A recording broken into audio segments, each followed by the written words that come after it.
সত্যিকার অর্থে খুবই অসম্ভব ভালো লাগছে যে আমরা মানে আগের মতো মুক্ত কণ্ঠে গাইতে পারছি। এর চেয়ে আনন্দের আর কিছু হয় না, কারণ একজন গানের মানুষ গান গাইতে পারাটাই তার জন্য সবচেয়ে আনন্দের কাজ। এবং এটা অনেক বড় পরিসরে হচ্ছে, অনেক বড় বড় শিল্পী একসাথে হয়েছি আমরা, যেটা অনেক দিন হলো হয় না। কোনো একটা কেন্দ্রীভূত একটা ব্যাপার হয়ে গেছিল, তো সেই ক্ষেত্রে আমি খুবই আনন্দিত। দেশে ভালো ভালো পরিবর্তন আসুক, এটা আমি সবসময় চাই, কিন্তু আমার তেমন কোনো ক্ষোভ ছিল না, কারণ যখন থেকে আমি গান করা শুরু করেছি তখন আমার আসলে নিজের বলতে কোনো সময় আমার ছিল না, বরঞ্চ এই সময়টায় আমি একটু নিজেকে সময় দিতে পেরেছি। তার জন্য যারা আমার গান বন্ধ করে রেখেছিলেন তাদের ধন্যবাদ। একদম কমিয়ে দিয়েছি এটা ঠিক না, একদম গাচ্ছি না। আসলে জেনারেশন গ্যাপ বলে একটা কথা আছে, এবং নতুনদেরকে জায়গা ছেড়ে দিতে হয়। যাদের সুরে আমরা গেয়েছি, আমি গেয়েছি, তারা সবাই অমর হয়ে গেছেন। আর যারা নতুন সুর করছেন তারা হয়তো আমাকে চেনেন না, অথবা তাদের দরকার একদম নতুন প্রজন্মের শিল্পী, অথবা নতুন একদম আনকরা ভয়েস। এটাতে আমার কোনো দুঃখ নাই, কারণ আমরাও তো পুরাতন যারা বড় বড় শিল্পী তাদেরকে পাশে রেখেও পিছনে ফেলে এগিয়ে এসে কাজ করেছি, এটাই চরম সত্যি। অনেক দর্শকনন্দিত গান আছে আপনার, আজকে স্টেজে কোন কোন গান শুনতে পাবেন? এটা না আসলে মানে সত্যি কথা একদম, যে এটা আগে থেকে আমি একদমই ঠিক করি না। আমি যখন মঞ্চে উঠি তখন দর্শকদের দিকে তাকাই, তারপরে আমার যা মন চায় আমি গাই। তবে আজকে আমাদের সময়, যেহেতু অনেক শিল্পী, সেহেতু সময় বেঁধে দেয়া হয়েছে। আপনার কণ্ঠে শাবনূর আমাদের মহানায়িকা, মানে এই যুগের মহানায়িকা।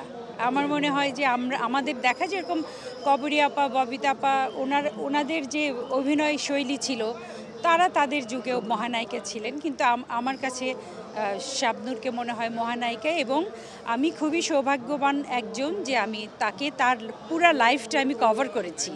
আমাদেরকে বলা যায় দুই দেহ এক প্রাণ।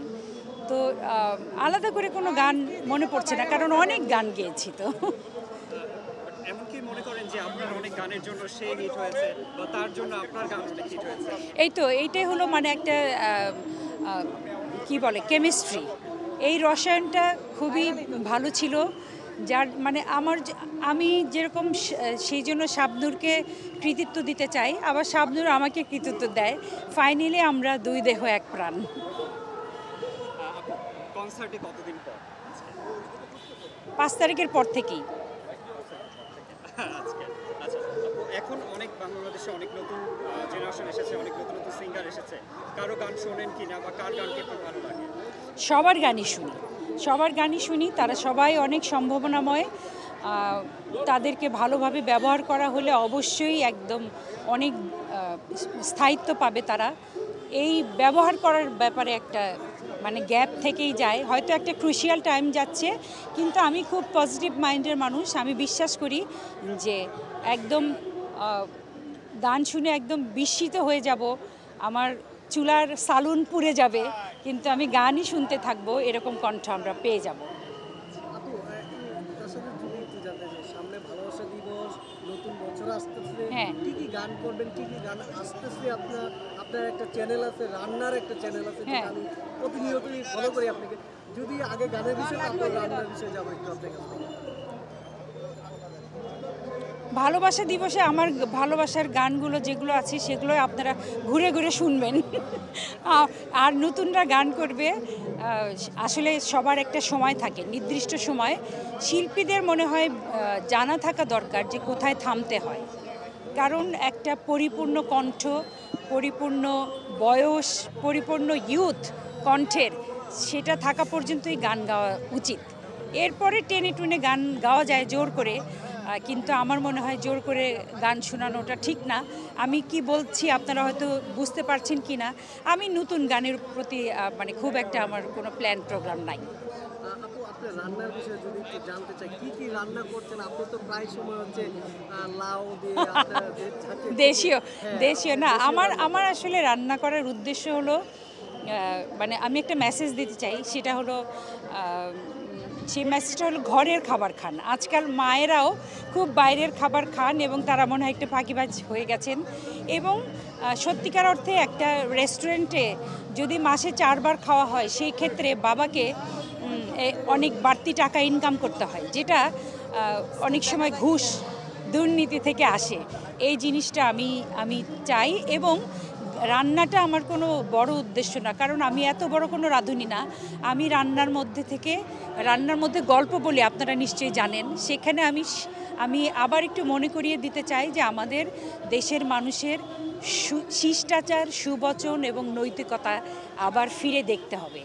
আপু, এই পর্যন্ত কি কি রেসিপি আপনি তৈরি করেছেন, রান্না করেছেন, যদি একটু বলতেন দর্শক। একমাত্র বেকড আইটেম ছাড়া সব রকমই করার চেষ্টা করি। পিঠা খুব একটা করি নাই, যদিও মানে যা পারি। এখন তো শীতকাল, হ্যাঁ, কি কি আয়োজন করছেন? আয়োজন যখন যেটা আসলে সত্যিকার অর্থে আমি আলাদা করে রান্না করি না। আমার ঘরে যেটা খাবার, আমার হাজবেন্ড খুব ভোজন বিলাসী, খাবেন একদম খুব কম, কিন্তু আয়োজন করতে হবে বড় এবং পারফেক্ট। তো সেই দিক থেকে আমি তাকে খুশি করতে খুব পছন্দ করি, সেই হিসেবে আমার রান্নাটা আসে। বাঙালি ঐতিহ্য রান্না যদি একটু বলতেন আপনার মতো করে। বাংলার ঐতিহ্য রান্না তো আমি যা রান্না করি সবই ঐতিহ্যবাহী রান্না। কিছু রান্না আসলে সত্যি কথা, বাংলা ভাষার ঐতিহ্য যেরকম অনেক ভাষা থেকে বাংলা ভাষায় শব্দ যোগ হয়েছে, তেমন রান্নাও কিন্তু মানে অনেক জায়গা থেকে এসে যোগ হয়ে গেছে। এখন যদি আপনি নুডলসকে বিদেশি রান্না বলেন, সেটা ছেলেপেলেরা কেউ মানবে না। বার্গারকে বলেন যদি বিদেশ থেকে এসেছে, তারাও সেটা মানবে না। তো সেই ক্ষেত্রে কিছু রান্না ঐতিহ্যবাহী তো থাকেই। আমরা উত্তরবঙ্গের মানুষ, আমরা মাছ খেতে ভালোবাসি, সেটা একটু বেশি থাকে। আবার একদম বিদেশি খাবারও কিছু থাকে।